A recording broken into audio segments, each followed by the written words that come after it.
Please open your Bible to Exodus chapter 25. The setting that this takes place in, the Israelites are fresh out of slavery in Egypt. And as they are wandering through the wilderness, God speaks to them and reveals the law, and He gives Moses the commandments and instruction. And tonight I want to start in chapter 25, and I want you to see an offering that the people bring. And I want to discuss a few things about the tabernacle, the Old Testament tabernacle. Not the temple that Solomon built, but the transportable tabernacle that Moses was commanded to make. Exodus 25, let's read through these first 8 verses here. It says, "Then the Lord spoke to Moses, saying, Speak to the children of Israel that they bring me an offering. From everyone who gives it willingly with his heart you shall take my offering. And this is the offering which you shall take from them: gold, silver, and bronze, blue, purple, and scarlet thread, fine linen and goat's hair, ram's skins dyed red, badger skins and acacia wood, oil for the light, and spices for the anointing oil and for the sweet incense, onyx stones and stones to be set in the ephod and in the breastplate. And let them make me a sanctuary that I may dwell among them." And let me emphasize verse 9 right here.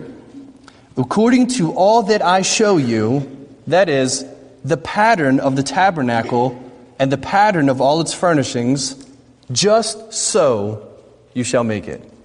And we'll stop right there. So God calls Moses up and He gives him a blueprint. And He says, here's the offering, here's all the materials I want the people to bring, not begrudgingly, not because they're obligated to do so, but I want them to bring it with a willing heart. And God does that. He inclines our hearts and makes us willing to come and willing to give and willing to serve. And so the people come and they bring, if you read through the book, and they bring too much stuff. Moses has to stop the offering and say, guys, we got enough gold and silver and stones and garments and everything. It's enough. But I want to take a few moments here at the beginning, and I want to review the pieces that Moses was shown, this blueprint that Moses was given. It's really neat stuff. I remember as a young Christian reading through it and being like, blah, blah, blah, blah, blah, all these measurements and all these pieces of wood, and why do I care about this? And there's something really valuable and important for us to learn, even in those verses that sometimes we like to just skip over and get to David and Goliath or whatever else. So I'm visual. Hopefully my clicker works here. I found a good picture. This is an actual photograph of the Old Testament tabernacle. They had a photograph that was preserved for thousands of years. If you can't see it, just listen. It doesn't really matter. I'm just trying to highlight some of the furniture that was in the tabernacle. So, in the chapters that follow, Moses is commanded to build the Ark of the Covenant. Not what you've seen in Indiana Jones, but the real Ark of the Covenant.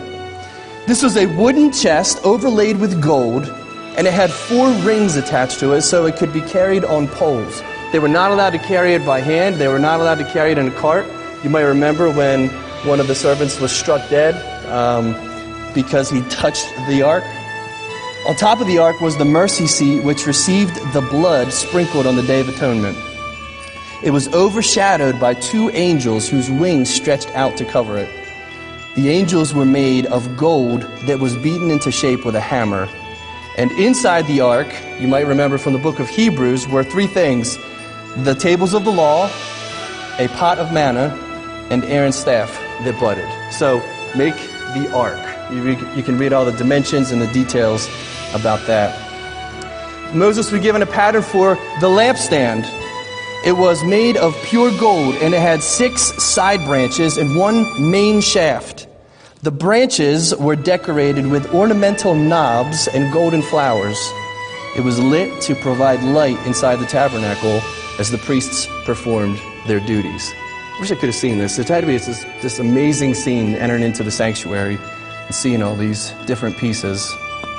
He was given instructions for the table of showbread. It was a wooden table overlaid with gold.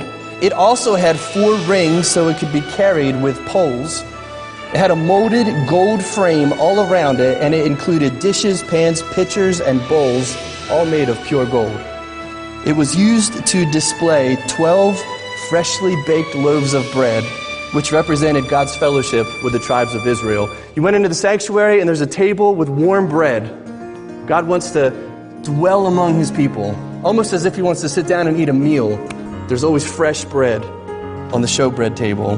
There was a golden altar that was overlaid with pure gold, and it was designed to burn incense on. Had 2 golden rings attached to it, so it also could be transported with poles that were overlaid with gold. So when you went into the sanctuary, there was always an aroma, and there was always this smell of incense that the priests were offering. And it also gives instructions for the incense. Sweet spices mixed with pure frankincense, and they were beaten into fine amounts and burned on the altar daily. The ingredients were special. God says to Moses, I'm telling you what to make and how to create this incense, but the people are not allowed to duplicate the formula. This is not for personal use. This is holy, and it's set apart for the sanctuary, and it's special. After that, we can talk about the whole tabernacle itself. It was a carefully designed tent that could be deconstructed and moved to another location. This is the first mobile home right here. This is where God dwelt, and it was movable. They would break everything down, and Pastor Jeff mentioned how the tribes of Israel all camped around the ark, the tabernacle in the middle. Well, when it was broken down, each tribe had a piece that they were assigned to carry. Each member of the house of Levi, I should say. It consisted of ornate curtains made of fine woven linen, blue, purple, and scarlet thread, and it had artistic designs of angels woven into it. The curtains were secured using loops and golden clasps attached to wooden boards with sockets. There was also a thick curtain with stitched angels hung up to separate the entrance of the tabernacle from the most holy place where the ark was kept. So there's the first sanctuary when you would come in, then there was the thick curtain behind which the ark was kept. That was the Holy of Holies, the most sacred place. I have a reason for going through all this. This isn't just Old Testament survey. We have the priests that were there to minister. They were given priestly garments. The word says they were uniquely designed articles of clothing for the priests to wear as they performed their tabernacle duties. These specially made items included a breastplate, a decorative vest, a robe, a skillfully woven tunic, a turban, and a sash.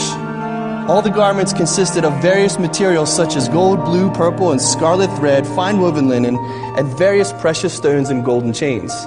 So the priests had special garments that they wore when they came into the tabernacle.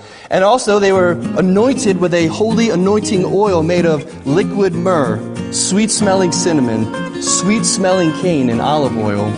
It was used to anoint the tabernacle, its equipment, and the priests. So they anointed everything with this special oil, this fragrant, sweet-smelling oil, and they were forbidden to duplicate it for personal use as well. 3 more things. Outside. So there's a little look at the tabernacle at the end there. There was a court outside, and inside that court was a bronze altar that was similar to the gold altar that was in the tabernacle.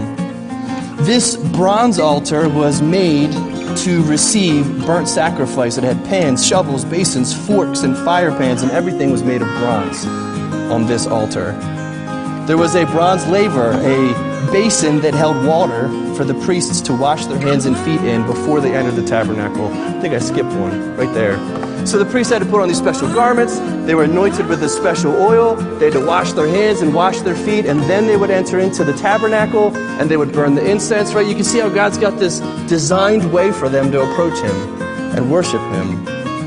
And the whole court itself, right in the middle of all the tribes of Israel, was this court that contained the tabernacle. There was a perimeter fence that surrounded it, and it was made of fine woven linen attached to pillars, sockets, and hooks made of bronze and silver.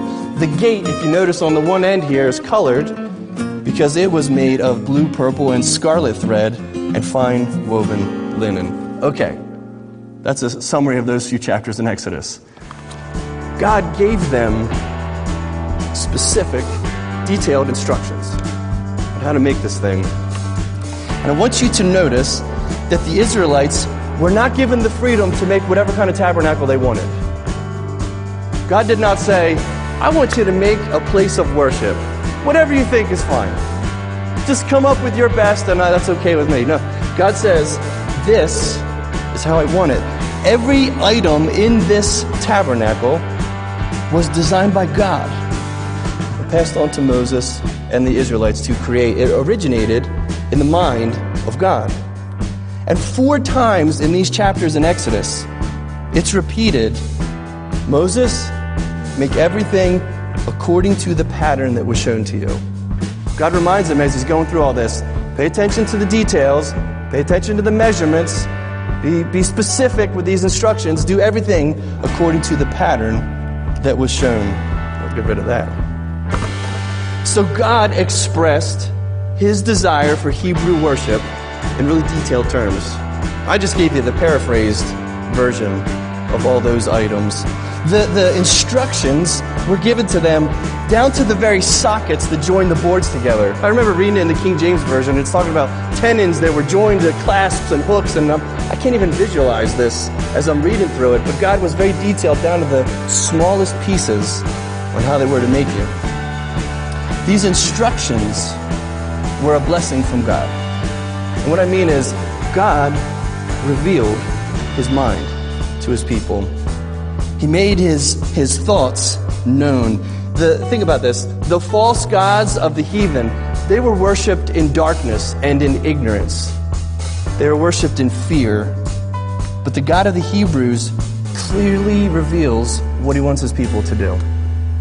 These verses show us that God is willing to communicate with his people in such a way that we can know and understand what he expects.